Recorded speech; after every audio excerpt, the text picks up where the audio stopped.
चश्मा में दोस्तों आपका स्वागत है। मैं हूं आपके साथ राशिद ज़हीर। गल्फ, इसराइल और गाज़ा की लड़ाई से संबंधित बहुत इंपॉर्टेंट 3-4 खबरें हैं, सिलसिलेवार में आपको बताता हूं। एक सबसे बड़ी खबर तो वो है जिसका चर्चा का विषय नहीं है।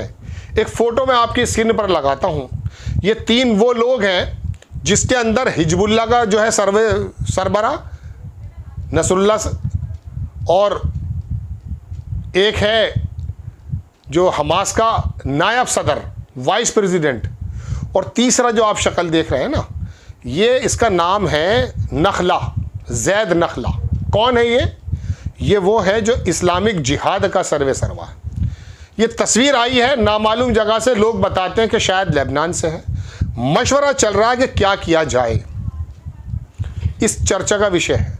हसन नसरुल्लाह जो है हिजबुल्लाह वाले, वो बहुत कम आता है, और जब आता है तो कोई इंपॉर्टेंट बात ही होती है। दूसरी खबर, टर्की का जो प्राइम मिनिस्टर है एर्दोगान, उसने कह दिया है कि मैं अपनी ट्रिप कैंसिल कर रहा हूं इसराइल से, और हमास जो है वो मुजाहिदीन का एक टोला है, वो टेररिस्ट नहीं है।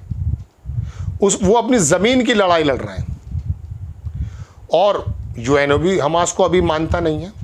हालांकि उसने इजराइल में किस तरह से 1300-1400 लोगों को मार दिया, पूरी दुनिया ने देखा, और उसके बदले में फिर कई हज़ार आदमियों को, जो बेकसूरों को मारा है इसराइल ने, उसको टेररिस्ट कोई नहीं कह रहा है। स्टेट स्पॉन्सर्ड एयर स्ट्राइक्स जो बच्चों, महिलाओं पर, बूढ़ों पर जल रही हैं, चला रहा है वो, उसके बारे में अमेरिका कह रहा थोड़ा ध्यान से रखो, मारो तो सही लेकिन थोड़ा ध्यान रखो।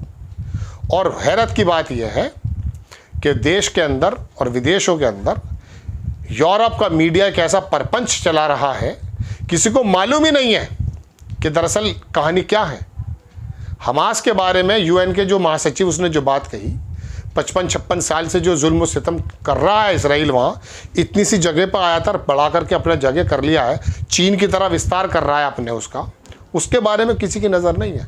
लेकिन बहरहाल 2-3 खबर, एक खबर और भी है, उसकी पुष्टि मैं नहीं करूंगा, लेकिन चर्चा का विषय है कि मोहम्मद बिन सलमान, उसने बात की है अमेरिका के बाइडेन से और कहा कि इसको रोक दिया जाए। कतर के अमीर ने भी बता दिया था, मैंने आपको कहा था, उसने एनफ इज़ एनफ। सिलसिलेवार खबर में सुनाता हूं दर्शकों। स्क्रीन पर है कि Erdogan says Hamas not terrorist but Mujahideen defending there lands, cancel Israel trip. Erdogan ने खुलेआम मना कर दिया कि साहब मैं कैंसिल कर रहा हूँ ट्रिप, मेरे कोई ताल्लुकात आगे नहीं बढ़ेंगे। इसको राइटर्स ने छापा कि Turkey Erdogan says Hamas is not a terrorist. ये टर्की का कहना है, हमारा कहना नहीं है। बहरहाल अब मैं आपको वो तस्वीर भी दिखा देता हूँ कि वो जो तीनों की मुलाकात हुई है, ये आपके स्क्रीन पर है। इसको कई लोगों ने मेरे यहाँ भारत के अंदर छापा है, और तमाम चीज़ें ये मौजूद हैं आपके सामने। और अब बात यह है दर्शकों कि एर्दोगान और ये तमाम लोग इस तरह से कर रहे हैं। एक चीज़ मैं आपको और दिखाता हूँ। बात चल ये रही है कि इसराइल जो है ज़मीन पर कब आएगा। अमेरिका ने, फाइनेंशियल टाइम्स की खबर है, उसने लिखा कि US moves to deter Iran ahead of Israel ground offensive in Gaza. America के लोगों ने कहा कि दरअसल पहले ये देख लिया जाए कि ईरान किस तरह की लॉन्बिंग कर रहा है, उसके बाद ज़मीन पर उतरा जाएगा। और अमेरिका के ऑफिशियल्स का ये भी कहना है दर्शकों कि दरअसल इसराइल ज़मीनी लड़ाई के लिए अभी तैयार नहीं है। यही वजह है कि वो अपना थार्ड नाम का एक एंटी डिफेंस सिस्टम, एक बेड़ा भेज रहा है, और वहाँ पर वो लगा हुआ है, चूँकि उसको मालूम है कि अगर ज़मीनी लड़ाई होती है और ईरान इसके अंदर कूद जाता है तो ईरान के साथ रशिया और चीन ना आ जाए। गल्फ़ के ममालिक तो आए या ना आए, उससे ज़्यादा फ़र्क पड़ेगा नहीं पड़ेगा नहीं मालूम, लेकिन अगर चीन और रशिया बोल जाता है तो फिर दुनिया का नक्शा बदल जाता है। लेकिन देखने वाली बात यह है कि माचिस की तीली लगातार लगा रहा है इसराइल, उसको रोकने को तैयार नहीं है अमेरिका। 3-4 बड़ी बड़ी खबरें दर्शकों ये थी।